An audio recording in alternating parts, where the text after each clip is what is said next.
कौन कौन है सीपीयू मास्टर मुझे बता। मैंने आपसे बोला था कि मुझे 3 महीने दो ताकि आपको मैं टेक्नीशियन बना सकूं, हेलो, और 8 महीने दो ताकि मैं आपको टीचर बना सकूं। कौन कौन बनेगा?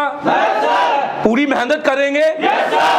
दिल्ली, एनसीआर, नोएडा सब छोड़ के यहाँ की सर, वहाँ बड़ा इतने सारे इंस्टीट्यूट वहाँ पर, यहाँ की सर वहाँ पे जो मल्टीपल इंस्टीट्यूट है, मैंने कई बार मतलब मैं मार्केट करता हूँ कई बार, तो मैंने नोटिस करा है कि वहाँ पे हर इंस्टीट्यूट का कहीं ना कहीं बोर्ड लगा होता है कि टीचर रिक्वायर्ड।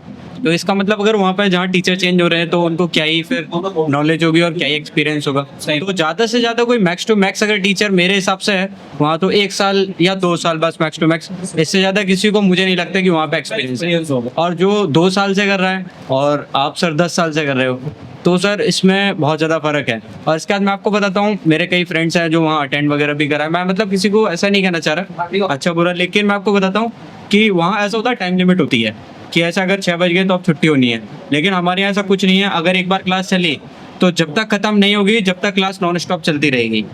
इसमें हमारे सर कहीं भी नहीं जाते, बिल्कुल जो सर का डेडिकेशन लेवल है वो एकदम टॉप मोस्ट है। मैं आपको बताता हूँ, अगर कोई स्कूल है 6 घंटे चल रहा है या 5 घंटे चल रहा है तो वहाँ पे ऐसा होगा कि 5 घंटे में 5 टीचर चेंज हो गए हर घंटे में। लेकिन हमारे सर जो है एक ही 1 शॉट पूरा एकदम 7 घंटे अगर क्लास है, 8 घंटे क्लास है तो 1 शॉट सर जाएंगे एकदम, उसमें कोई भी उसमें ब्रेक नहीं रहेगा बिल्कुल भी, किसी भी तरह का, ना कोई चाय पीने का, ना कोई खाना खाने का, किसी भी रिलेटेड कोई भी ब्रेक नहीं मिलेगा आपको।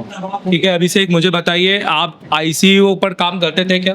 नहीं सर, मैंने अभी तक कभी भी मतलब ऐसा सोचा भी नहीं था कि ऐसा कभी करना है, लेकिन अभी यहाँ पे आया हूँ तो सर पता चला है कि ये कितना इजी काम है और बिल्कुल मैनिफेस्टेशन हमारा बिल्कुल क्लियर हो गया कि कितना आसान है। अब जो चीज़ों को देखने का नज़रिया है, जैसे कि पहले हम लोग कोई भी अगर डायग्राम देखते थे, कुछ भी ऐसा देखते थे तो समझते थे ये कहाँ जा रहा है, क्यों जा रहा है, कैसे जा रहा है और ये है क्या, क्यों है ना। आपने मल्टीपल लोगों ने वीडियो भी देखी होंगी कि ऐसे करके यूट्यूब पे दिखा देते हैं काम करो यहाँ से यहाँ जंपर मार तो हो जाएगा, लेकिन क्यों हो जाएगा काम ये जानना है। सबसे मेन बात ये है कि वो जो हमने जंपर मारा है वो किस चीज़ का है और क्या चीज़ से हम उसको बाईपास कर रहे हैं या फिर क्या चीज़ वहाँ नहीं बननी है जिसकी वजह से बना रहे हैं। तो ये जो नॉलेज है वो बस खाली मेरे हिसाब से एशिया टेलीकॉम ही दे सकते हैं। मैं कहूँगा नॉलेज सब दे सकते हैं, पर जो डेडिकेशन के साथ, लेवल के साथ नॉलेज देना और वो नॉलेज आगे तक आपको अपडेट मिलता रहे, उसमें एशिया टेलीकॉम नंबर 1 है। देखो मैं इंजीनियरिंग कॉलेज में था तो इंजीनियरिंग कॉलेज बहुत सारे और भी हैं, वहाँ से भी इंजीनियर निकले होंगे।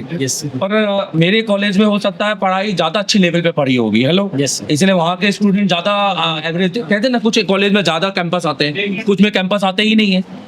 क्यों? दोनों पे एक ही मान्यता है, दोनों एक ही तरह के इंजीनियर निकाल रहे हैं। हम कैंपस वाले भी जानते हैं कि इस इंस्टीट्यूट की कोई वक़्त नहीं है, क्योंकि उनके टीचरों का नॉलेज, उनके खुद का एजुकेशन, उनके खुद का एक्सपीरियंस जीरो है, तो उनके स्टूडेंट का क्या होगा।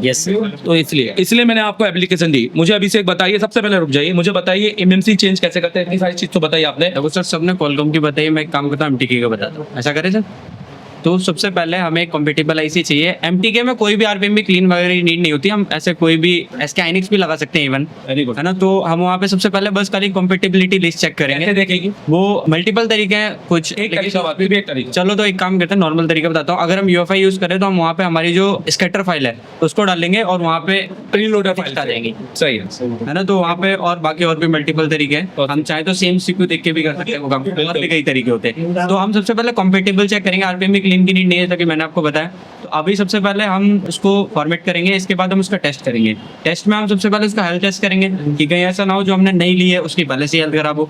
फिर इसके बाद हम दूसरा चेक करेंगे नैन टेस्ट। नैन टेस्ट में ऐसा होता है कि कुछ फाइल्स को रीड और राइट करके वो हमें एक कंक्लूजन देता है कि इसका जो टेस्ट है वो कैसा है।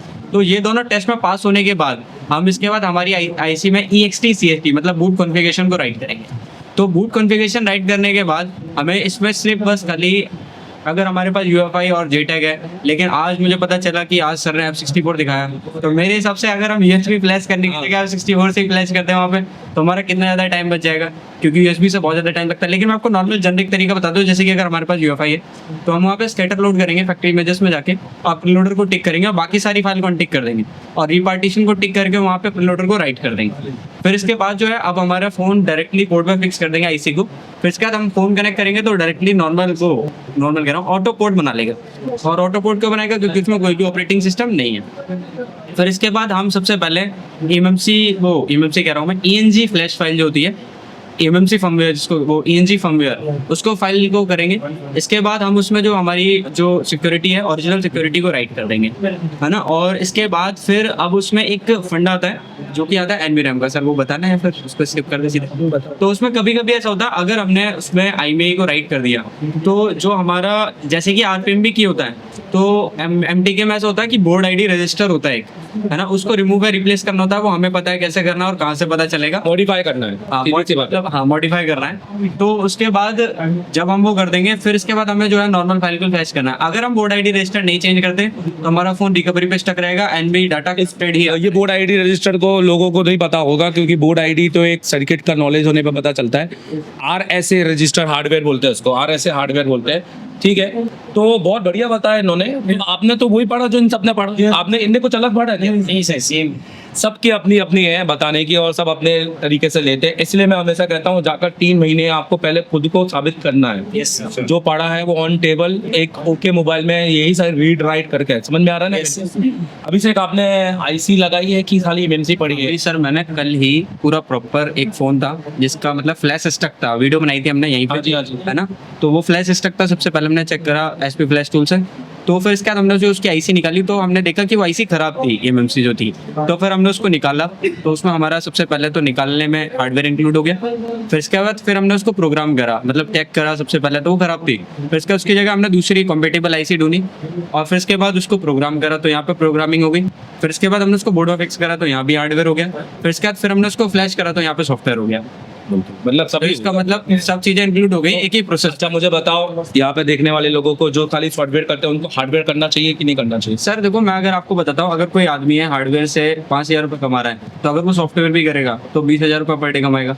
और अगर कोई आदमी सॉफ्टवेयर ही कर रहा है और वो 5,000 रुपये कमा रहा है, अगर वो हार्डवेयर करेगा तो फिर वो 20,000 पे जाएगा। अगर अपग्रेड होना है, देखो अगर आप सॉफ्टवेयर कर रहे हो तो फिर आप सारा काम नहीं कर सकते, सिंपल सी बात है। अगर आप हार्डवेयर कर रहे हो तो भी सारा काम नहीं कर सकते। लेकिन आपके पास ऐसा डाउट ऐसा होना चाहिए कि अगर मेरे पास मैंने ये फोन रिसीव करा है तो मैं इसको हर कंडीशन में बना के दूंगा, चाहे सॉफ्टवेयर हो चाहे हार्डवेयर। तो अब ऐसा नहीं है कि मैंने इसमें हार्डवेयर रिपेयर कर दिया फिर मैं कह दूंगा भैया जाओ एक काम करो वहाँ से सॉफ्टवेयर करवा लो, या तो ये सही बात है ना। तो ये कोई फायदे की चीज नहीं है। अगर आप कस्टमर को गारंटी दो कि आप हमें फोन दो और हम आपको रिपेयर कर देंगे चाहे किसी भी कंडीशन में हो, तो वो फिर एक वहाँ पे वैल्यू क्रिएट होती और सीखना पड़ता है और सीखने में थोड़ा टाइम लगता है। है। यस मैं बोलता हूँ 10 दिन में नहीं सीखे, 20 दिन लग जाएंगे, 30 दिन लग जाएंगे, 40 लग जाएंगे। एटलीस्ट पर पढ़ना है अपने को। जैसे जैसे दिन बढ़ते जाएंगे आपको नॉलेज उतनी ही ज्यादा होती जाएगी। ऐसा नहीं है कि आपको 40 दिन बाद 10 दिन की नॉलेज होगी, 40 दिन बाद 40 दिन की होगी, यस सर 50 दिन बाद 50 दिन की। तो आप समझो कि जितना आप समय आप दोगे तो उतना ही एक्सपीरियंस, अब वो आपका एक्सपीरियंस बनता जाएगा। यस तो मैंने आपको याद है फर्स्ट डे बताया था कि एक नॉलेज होना बहुत जरूरी है, पर हमें उसमें क्या ऐड करना है? Experience, hand skill plus experience plus circuit plus discipline plus discipline. Discipline की मतलब टाइम जितना हम देना चाहते उतना देना पड़ेगा।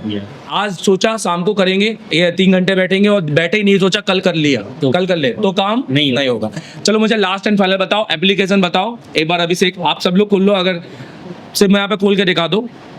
अभी यहाँ पे थोड़ा जूम करो, थोड़ा यहाँ जूम करो, बताइए। यहाँ पास में आ जाओ, तुम वहाँ चले जाओ, तुम पास में चले जाओ, बताओ यहाँ पर दिखाओ। तो देखो सबसे पहले आपको प्ले स्टोर पे जाना है और प्ले स्टोर पे जाने के बाद यहाँ पे आपको एसी टेलीकॉम सर्च करना है और एसी टेलीकॉम सर्च करने के बाद यहाँ पे ये एप्लीकेशन आ जाएगा, इसको आपको इंस्टॉल करना है। मैंने इसको इंस्टॉल भी कर रखा है प्लस इसको परचेस भी कर रखा है। अगर आप न्यू हो तो सबसे पहले आपको परचेस करना पड़ेगा। इसमें 3 कोर्सेस होते हैं हमारे। एक सबसे पहले कॉम्बो होगा जिसमें हार्डवेयर जिसमें कि सबसे पहले कॉम्बो कोर्स होगा जो कि मैंने परचेस कर रखा है, और एक कोर्स होगा ओनली हार्डवेयर। अगर आप मतलब आपका सॉफ्टवेयर अच्छा है तो फिर आप हार्डवेयर ले लीजिए। और एक कोर्स होगा ओनली सॉफ्टवेयर। अगर आपके हैंड स्किल कह रहा हूँ मैं, अगर आपका हार्डवेयर अच्छा है तो फिर आप उसमें वीडियो चला के दिखा दो मेरी तरफ। मैं आपको हमारी क्लास की वीडियो चला के दिखाता हूँ। यहाँ पे स्टार्ट लर्निंग पे क्लिक करेंगे, यहाँ व्यूज फुल सिलेबस पे क्लिक करेंगे। यहाँ अभी हम लोग जस्ट कोई ज़्यादा खास नहीं, यहाँ पे ये 28 अप्रैल जो है ये हमारी खुद का ही बैच है, तो यहाँ पे हमें जाना है और यहाँ पे हम कैपेसिटर की क्लास देख लेते हैं। ज़्यादा कोई दिक्कत नहीं, इतना बड़ा नहीं। इसको मैं प्ले करता हूँ, इसको मैं फुल स्क्रीन में करता हूँ, आवाज़ वॉल्यूम को मैक्स कर देता हूँ। तो ये देखिए हमारी क्लास जो है लाइव है, ये इसमें मैं भी बैठा हुआ हूँ।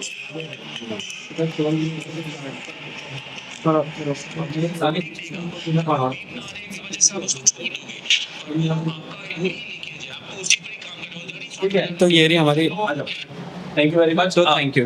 एक बार यहाँ सब लोग एक बार मोबाइल दिखा दो, ये एप्लीकेशन दिखाओ। तो आप सब लोग के बाद में ये एप्लीकेशन है यहाँ पर। Yes sir. ठीक है। अच्छा, ये एप्लीकेशन का जो आपको दिए है, इसका जो टोटल दाम है ये 25,000 रुपए है। तो आपने 25,000 तो नहीं पे नहीं किया? सर, नहीं सर। आप स्टूडेंट हैं Yes, तो sir. हमने आपसे कम फीस ली है Yes, उसकी। sir. कितनी ली है? 7,000.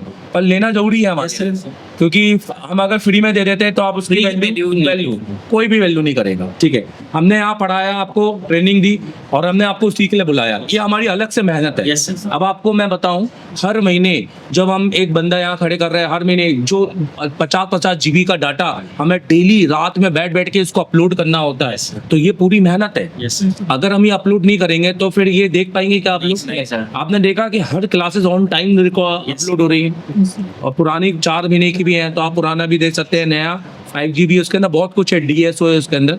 चलिए ठीक है, ऑल सारी चीज की बात करते हैं। एशिया टेलीकॉम पैसा वसूल है कि? यस पैसा वसूल है। यस पैसा भी सर, हाँ सर, फुल पैसा वसूल।